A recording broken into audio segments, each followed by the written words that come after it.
Con Stathopoulos and Josh Phegan come together in an incredible podcast, Grow, Scale, Master.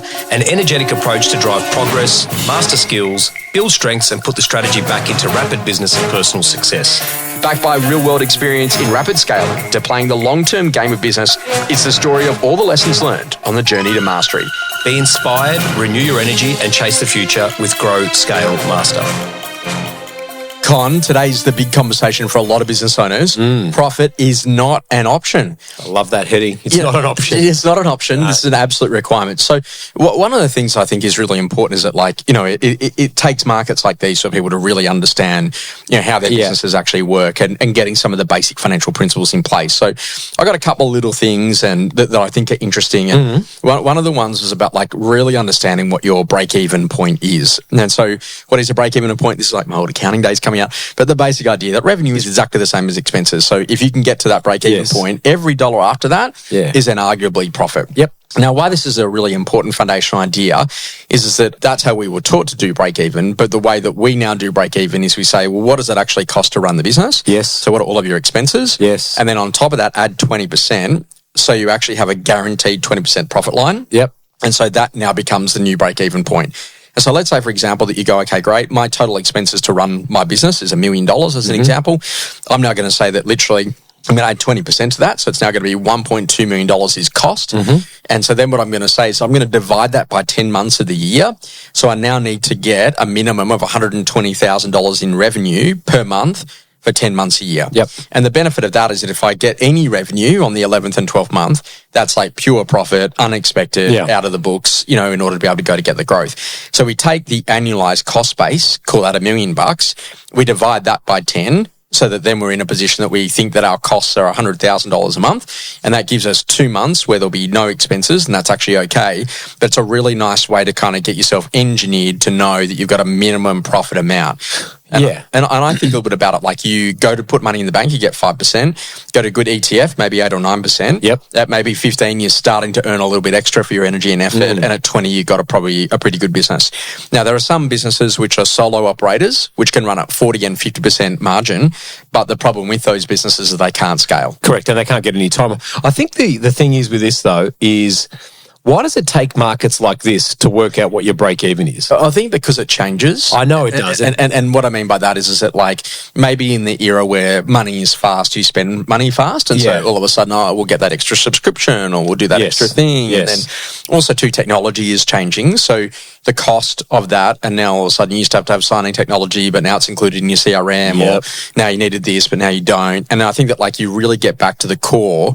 And so I'm always a big one that you're never going to cost cut your way to greatness. No. But you can definitely reallocate where you spend your 100%. Absolutely. And I think you're right. I think markets like these or market conditions give a lot more greater visibility. Yes. Particularly if you've got a revenue problem or an expense problem. Yes. See, I've seen a lot of businesses over the last 3 to 6 months that have had unprofitable revenue growth. Yes. What's the point? Yeah. So you've gained more revenue, but it actually hasn't hit the bottom line. And a good example of that is on the PM side, particularly when someone buys a property management business. Spot on. And maybe that particular one has got a portfolio that's not as in good a shape as yours. Maybe there's some lower management fees. They're not getting the ancillaries.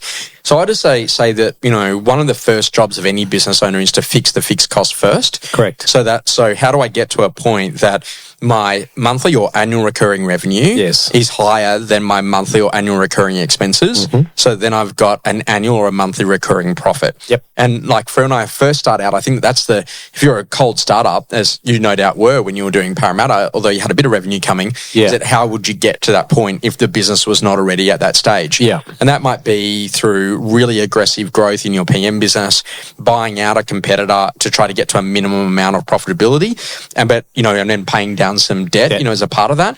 But knowing when the good times are there, that's really about paying down the debt to get the business in a better shape so it can weather all storms, right? Yeah, 100%. I think the thing is with a lot of businesses, we haven't really forecasted. Yeah. Because we're in sales, we're always optimistic about what's going to be next or what's ahead of us. Super Saturday. Yeah, correct. No, it's true. Super Saturday, different. But we haven't really forecasted for, hey, when do we need cash reserves? Or what level of cash reserves should we have? Is that 2-3 months operating expenses? But I like what you said about fixing the fixed costs. Yes. The worst thing you can possibly do is have surprise. Yes. PAYG bill or something that comes in where you haven't forecasted for it or accrued for it. Yeah. And I think that this is, we're in August now. Yeah. So business planning should be well and truly have done for the financial year ahead. Yes. The review should have occurred for FY26. Yeah. It's not too late to do that review again. Where do you have a leaky bucket? Travel and entertainment? Is it what you said earlier? Subscriptions, because, sometimes you've got all these subscriptions, but people aren't using it. The seats aren't being used, but it's $100 here per head. Yeah. It's $500 there. It's $1,000 there. Now, that might seem like we might be nickel and diming. Yes. But this, if you kind of replicate it throughout the entire part of the business, through every part of the business units, property management, sales, operations, marketing. Yeah. I mean, we spoke a couple of episodes ago about a business that we know, not in Australia, overseas, that went under because of their marketing fund, right? Yeah, sure. So I think that this is the time to be able to really take stock on what matters, right? And so that's an interesting one about like really knowing what your profit drivers are. Yeah. And so I know that sounds funny, but there are certain sections of your business which might have a much higher margin than others. Correct. And so this is the thing, is that like if you sat down with the property management team and BDM and said, what does it actually cost us to actually service a particular landlord? Do they actually know? And what does it cost us to service an out-of-area landlord as a part of that? And the problem is that, like, literally, they always just think in percentages, but the amount of time, energy, effort that goes into doing that. Yes. There's actually some work that you've got which is completely unprofitable. Correct. And so you got to like work that out where, and I think this is kind of interesting, like maybe sales reps might come to you and go, I want to argue about my percentage, but yet they don't have like a minimum fee that they agree to charge in the lounge room. Correct. At least 80 to 90% of their listings. Yeah. Because like I get it. Like you're going to do maybe a co-list, or maybe you're going to be in a position that you're going to, sell your mum's house or something like that. And those things might be a little differently. But on average, can we get to 80 to 90% of your listings to be at a minimum fee that's agreed? And anything that below that you would fund. And I think that's a bit, geez, what do you mean? And so this is about like really understanding that if I'm going to go to put in that you're going to be X numbers, then I want to make sure that like X amount of revenue is still coming in. Yeah, definitely. And then the other conversation is that then about like where the margin drivers are. And, I've just done the tour, which has been amazing, to Dublin and to the UK, and then a bit of time in Dubai. And what you realize about Australia and New Zealand is that literally we did so well in the debundling of both marketing and fee. Vendor paid advertising. Vendor paid marketing. Yep, right. But then that debundling is like a thing, it's a bit like Jetstar. There's the flight price. Oh, and then gotcha. you take the bag, it's $300. Yeah. But we did that really, really well. Did they not do that overseas? No. So the fee includes the marketing? Yes. 1.5 all inclusive. Oh, wow. And so is that industry norm or standard? Or industry standard. Right. So the basic idea is that whole era that Australia went through and New Zealand went through in the late 90s just didn't happen there. Right. And so which has made, some of the real estate websites the most profitable portals in the world. Yes. Because of the fee model that we're charging on a per property basis as opposed to an office basis. Gotcha. So the interesting conversation is about, well, now how do you go to drive margin? And I think that we're starting to see this when agents get desperate around wanting listings, they're starting to include a portion or styling, or I'll take that off the top at the end, whatever. Yes. I'll pay that back. Yeah. And what people don't realize, the impact of that margin. Yeah, of course. It's a margin squeeze, right? 100%. And I love that the back when you were selling a cheaper property and maybe had a $15,000 fee on that as an example, and all of a sudden the owner's like, oh mate, we're $5,000 away from what the buyer's offer is and where I'm at. Can you just take the $5,000 off your fee? Well, no, because that 5 over 15 is actually equal to a 33% reduction in my total fee. Versus your 1 or 2% or 5% or whatever it might be. And so I think that as a business, it's about like, if you want to get into that profit mode, like you got to engineer it, and like what's your break glass moment to go, hey, we're in serious trouble, we're going to have to make some cuts. We did that in March. Yes. So we did a forecast with our CFO where we worked out what is our worst case scenario. Yes. So worst case scenario isn't break even. Worst case scenario is we've got to tip in every single month. Yeah. And we have a formula. We know exactly what each office needs to do to break even. Yeah. Which what happens when we can start getting into profit. But more importantly, if the market was to come back by 30, 40, 50, 60, 70%, we absolutely know where we stand. So it's interesting because I've got like this belief about like allocation of like dividends or profit, and about like, so when do we actually do a payout? When are we doing the pay down of debt? And ultimately then what do we do to set aside some cash for a rainy day account? Yes. And so I'm not saying that this is law, but in my brain, the way that I think about it, like if you have a month's worth of operating capital, like you're below your safety. If you got 3 months worth of operating capital, you're probably feeling a bit more comfortable. If you're in a position you got 12 months worth of operating capital, like you are seriously entrepreneurial and you could buy out a competitor. Yep. And I think that this is the challenge is that, when it's kind of like there's a right. But last year I got X as a dividend. I should get X as a dividend this year. but it actually doesn't work that way. It does not. I wish it worked that way, mate. But that's because I've got a debt structure or I've got a life structure tied up around this level of income that I get my $100,000 a year from the business as a dividend and I earn my $100,000 a year Josh, in a roll. This is exactly like what we're talking with buyers that bought over the last 4 or 5 years. They borrowed at the cheapest possible cash rate, leveraged themselves, and now the interest rates have gone up, market shifted. They're funding it, the funding of the monthly repayments don't add up. It's exactly the same in a real estate business. Yeah.